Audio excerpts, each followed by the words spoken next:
Welcome to the deep dive.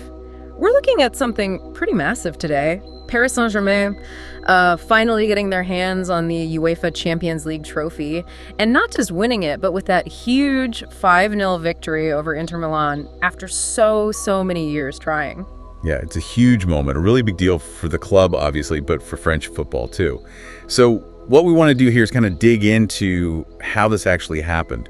You know, what changed? What were the keys to finally getting it done? Exactly, because it's clearly not just about the final score. There was like a fundamental shift, wasn't there? We're hoping to uncover some, well, pretty interesting stuff about the tactics, the team spirit, and the people who made it happen. Definitely. It feels like a story about change, about sticking with it, and maybe about the team being more important than just the individuals. Okay, so let's start with the backstory. PSG chasing this trophy, well, ever since the takeover in 2011, right? It's been a long road. A very long road.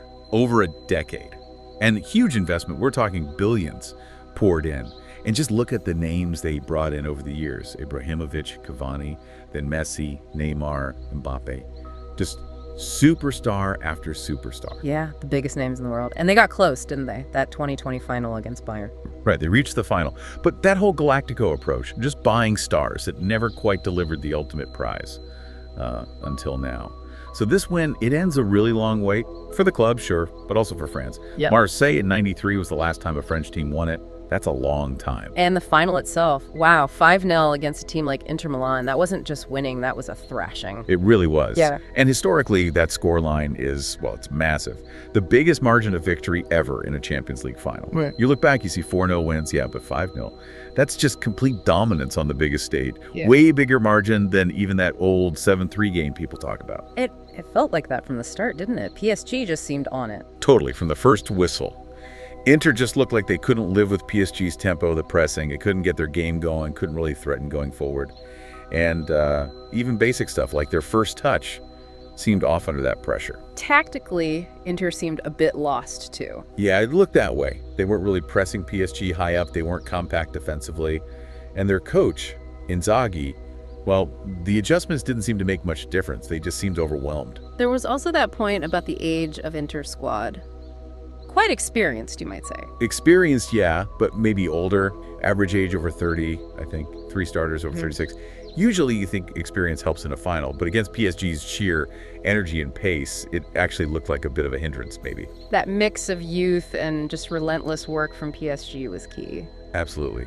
Although there was that one little moment, Hakimi, a former Inter player, right? Yeah. Scored the opener for PSG. But you noticed he didn't really celebrate it. Just a small gesture, like respecting his old club amidst the demolition. A touch of class there.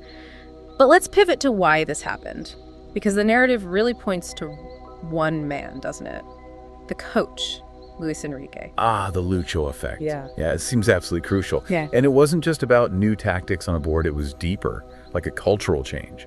He seems to have shifted them away from being a team where maybe some star players didn't track back, didn't do the dirty work, the passengers idea, to a proper unit. Everyone working with the ball, without it, tirelessly. And that work rate is built into his tactical system, right? It's not just asking them to run, it's structured. Exactly. It's this idea of positional play, but really fluid. Yeah. Players aren't just stuck in one spot. They move into whatever space opens up. Someone described it like chess pieces or like cars squeezing into lanes at a toll booth or a petrol pump. You just filled the necessary space dynamically. And you saw that in the final, absolutely. Hakimi playing right back, but popping up to score like a striker. Yeah, or Dembele. He was everywhere. Started on the right, drifted inside as a kind of false 9, sometimes ended up way over on the left wing. And then others have to cover, right? If Hakimi bombs forward, then Vitinha maybe has to drop into that space. Yeah. Or Fabian Ruiz pushes on when someone else drops deeper. It needs incredible understanding and, well, constant movement and communication. and it all requires just relentless hard work. That stat about PPDA really stood out. Oh yeah, passes per defensive action.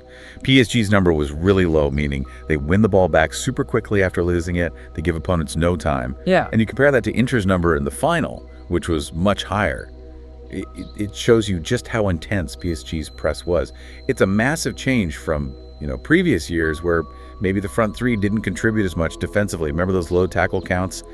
Worlds apart now. That commitment to defend from the front, the whole team, that seems central to Enrique's philosophy and what changed. Absolutely. Yeah. But it's not just the tactics and the work rate. It's also about who is doing it.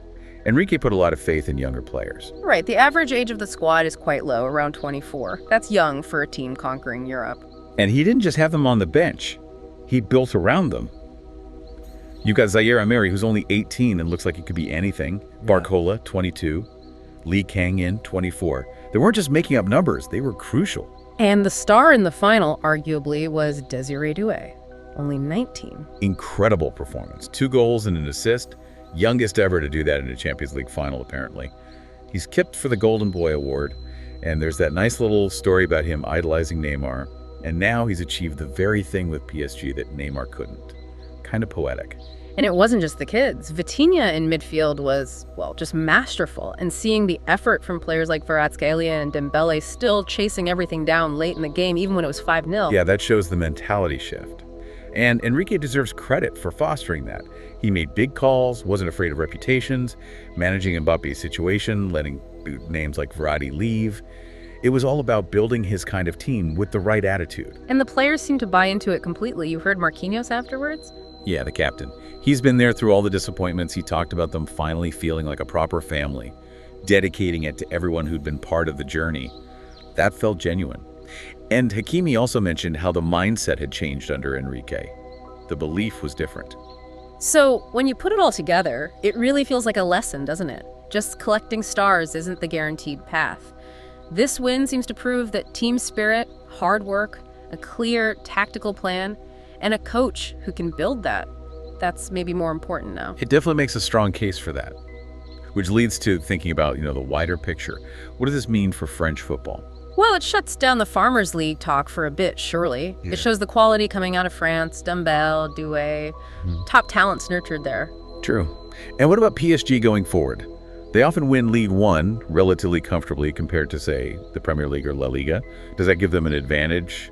More ability to rest players, focus energy specifically on the Champions League each year? Yeah. Could we see a period of PSG dominance in Europe? Potentially. But the competition isn't going away, is it? Real Madrid will be strong, Barcelona trying to rebuild, the English teams, City, Liverpool, Arsenal, Chelsea now too, maybe? Bayern Munich? It's still incredibly tough. No doubt. It's never easy. But PSG have finally climbed the mountain. Yeah. You got to mention Luis Enrique again here, winning the treble now with 2 different clubs, Barcelona and PSG. Only him and Pep Guardiola have done that. That puts him right up there with the absolute best coaches ever. Absolutely cements his legacy. And there's that resilience aspect too, isn't there? Enrique's personal strength, Marquinhos sticking it out for so long, adds another layer to the story. He does. Makes it more than just tactics and trophies. There's a human side to that long wait and final success.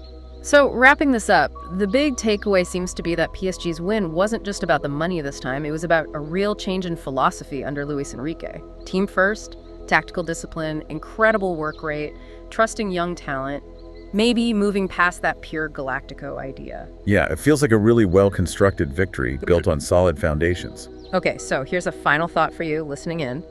Does this PSG victory signal a real permanent shift?